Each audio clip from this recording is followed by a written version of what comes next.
Hello viewers, আসসালামু আলাইকুম। আমাদের আজকের রেসিপি চিংড়ির বিরিয়ানি। তো চলুন রেসিপি ভিডিওটি শুরু করা যাক।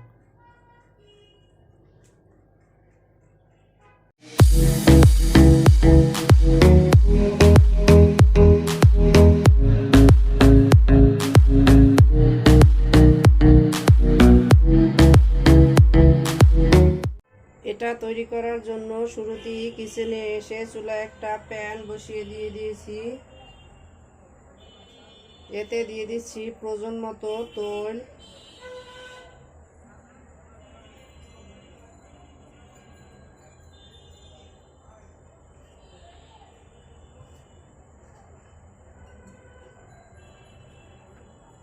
এখানে আমি কিছু চিংড়ি মাছ কেটে ধুয়ে পরিষ্কার করে নিয়ে নিয়েছি।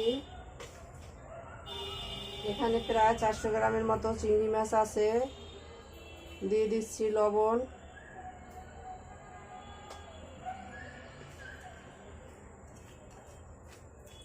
লবণের সাথে মেখে নিচ্ছি।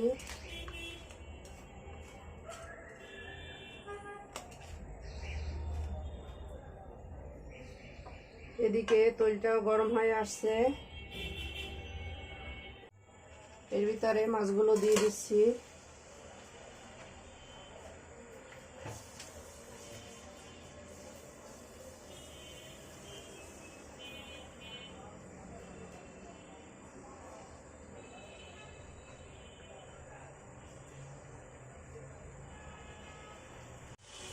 মাছগুলোকে আমি লাল লাল করে ফ্রাই করে নিব, খুব বেশি টাটকা করব না। মাছগুলোকে উল্টে দিচ্ছি।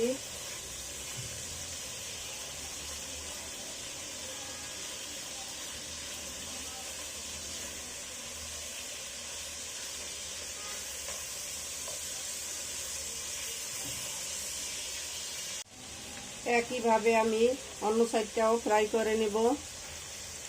চিংড়িগুলো ফ্রাই করা হয়ে গেছে, দেখতে পাচ্ছেন। আমি এখন এগুলোকে তুলে নিচ্ছি।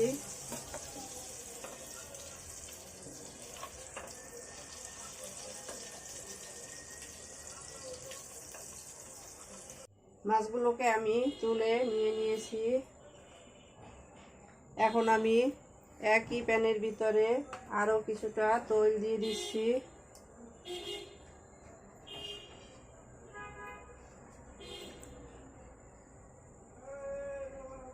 দিয়ে দিচ্ছি গরম মশলা। এখানে দুটো তেজপাতা ছিঁড়ে দিয়ে দিয়েছি, কয়েক টুকরা দারচিনি, লবঙ্গ, এলাচ 4-5টা থেতো করে দিয়ে দিয়েছি, আর দিয়ে দিচ্ছি শাহি জিরা।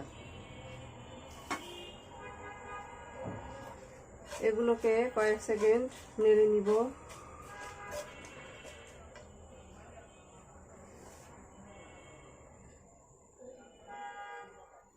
এখন এর ভিতরে দিয়ে দিচ্ছি কুচি করে রাখা পেঁয়াজ।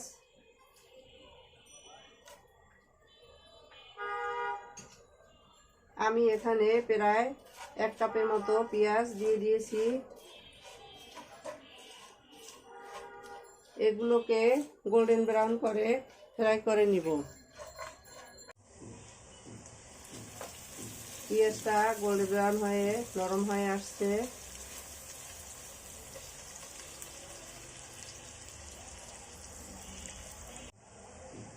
এখন আমি এর ভিতরে দিয়ে দিচ্ছি আদা রসুনের পেস্ট 1 টেবিল চামচ। এটাকে নেড়ে নিব যতক্ষণ পর্যন্ত না আদা রসুনের কাঁচা গন্ধটা দূর হয়। আদা রসুনের কাঁচা গন্ধটা চলে গেছে। আমি সামান্য পানি দিয়ে দিচ্ছি।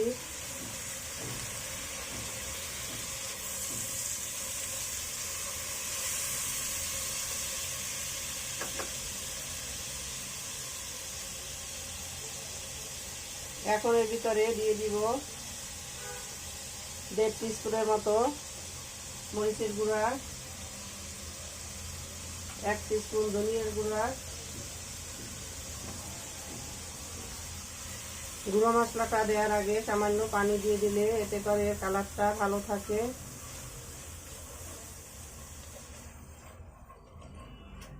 এটাকে আমি কিছুক্ষণ কষিয়ে নিব। দিয়ে দিচ্ছি 1 টিস্পুন গরম মশলার গুঁড়া,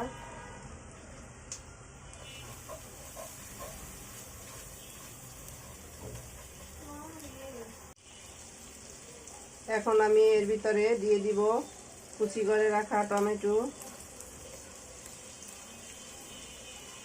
আমি এখানে টমেটো দিয়ে দিচ্ছি, আপনাদের হাতের কাছে টমেটো না থাকলে টমেটো কেচাপ দিলেও হবে। এখানে 2 টিস্পুন টমেটো কেচাপ দিয়ে দিবেন।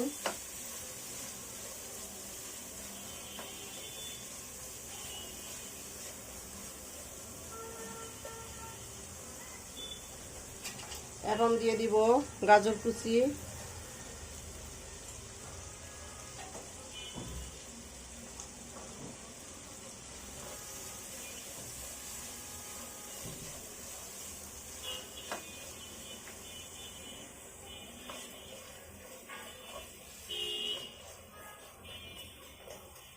সবগুলো উপকরণ ভালোভাবে কষিয়ে নিয়েছি।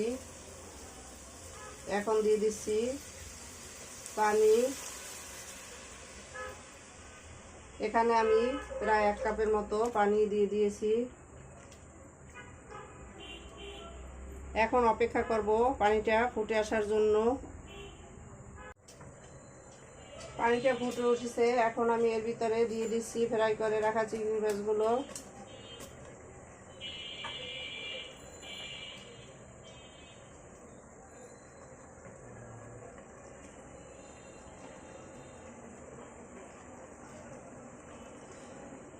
ঢাকনা দিয়ে এটাকে আমি 5 মিনিট রান্না করে নেব। তো ফিরে আসছি 5 মিনিট পরে। ফিরে এলাম 5 মিনিট পরে, ঢাকনাটা তুলে নিচ্ছি।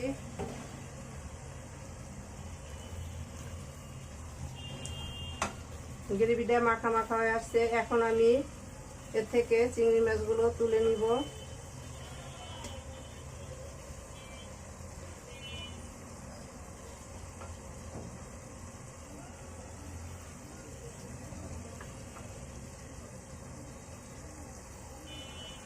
চিংড়ি মাছগুলোকে আমি মশলা থেকে আলাদা করে তুলে নিয়েছি।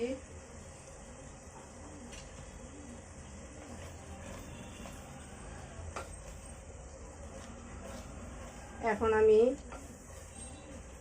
এর ভিতরে দিয়ে দিব কিছু মটরশুঁটি,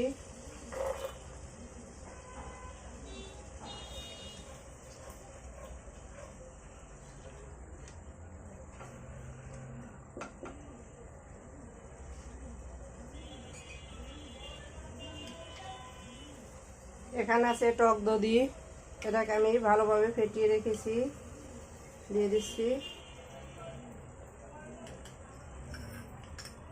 এখানে 1/4 কাপ টক দধি আছে।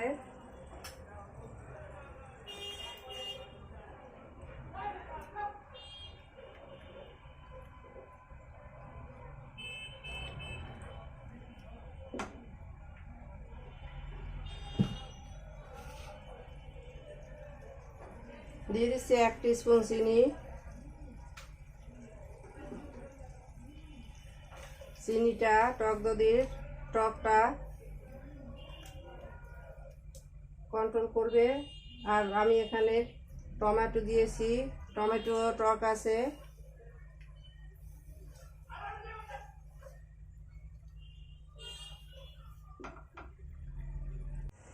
টমেটো আর টক দধির টকটা ব্যালেন্স করবে চিনিটা, অবশ্যই চিনিটা দিয়ে দিতে হবে।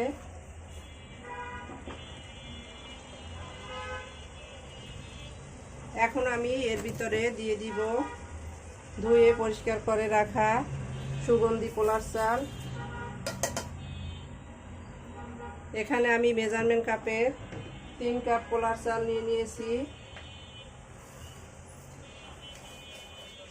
3 কাপ চালে প্রায় 600 গ্রামের মতো চাল আছে।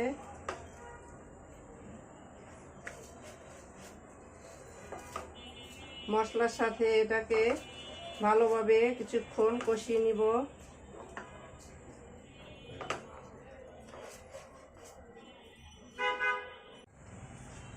মশলার সাথে চালটাকে আমি খুব ভালোভাবে নেড়ে কষিয়ে নিয়েছি।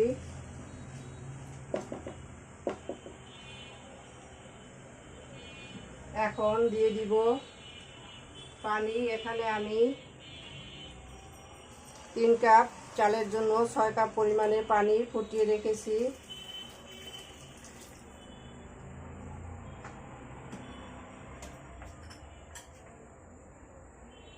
চালের ডাবল পরিমাণের পানি দিতে হয়।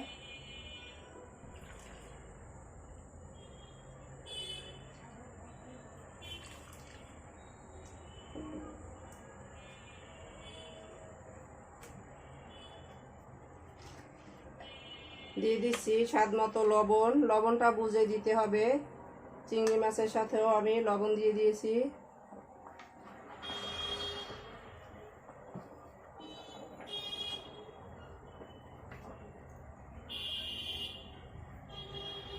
দিয়ে দিচ্ছি 1 কাপ লিকুইড দুধ। আমি এখানে 1 কাপ লিকুইড দুধ দিয়ে দিয়েছি। তার জন্য 1 কাপ পানি আমি আগে থেকে রেখে দিয়েছিলাম, যাতে করে পানির পরিমাণটা বেশি হয়ে না যায়। 5 কাপ পানি আর 1 কাপ দুধ দিয়ে দিলাম।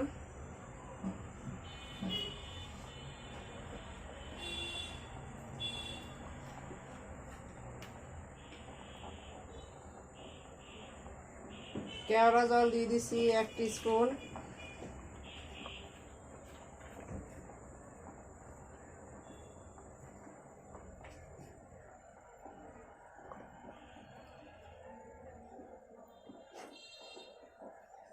ঢাকনা দিয়ে দিচ্ছি। তো আমি এখন অপেক্ষা করব এটা পানিটা শুকিয়ে রাইসটা সেদ্ধ হওয়ার জন্য। পানিটা পুরোপুরি শুকাবো না, কিছুটা থাকা অবস্থায় আমি মাছগুলো দিয়ে দিব। ঢাকনাটা তুলে নিচ্ছি।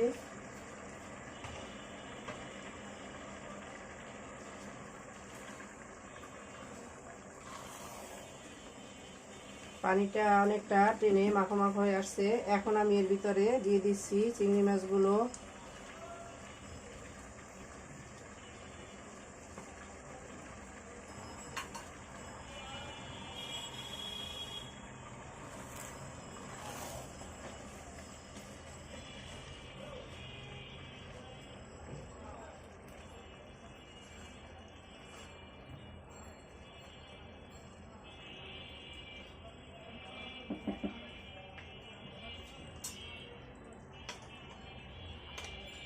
এর উপর দিয়ে কিছুটা ঘি ছড়িয়ে দিচ্ছি।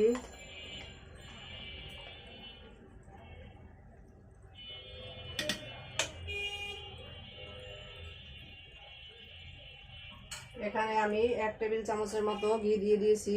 এখন ঢাকনাটা দিয়ে হালকা আছে দমে রেখে দিব 20 মিনিটের জন্য। তো ফিরে আসছি 20 মিনিট পরে। 20 মিনিট পরে ঢাকনাটা তুলে নিচ্ছি।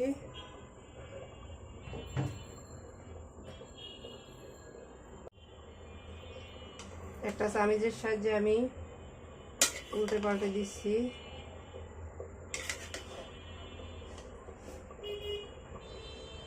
দেখতে পাচ্ছেন আমাদের চিংড়ির বিরিয়ানি ডান। এটা কতটা জর্জরে হয়েছে। আমি এখন এগুলোকে সার্ভিং প্লেটে তুলে সার্ভ করে নিব। তো চলুন সার্ভ করে নেওয়া যাক।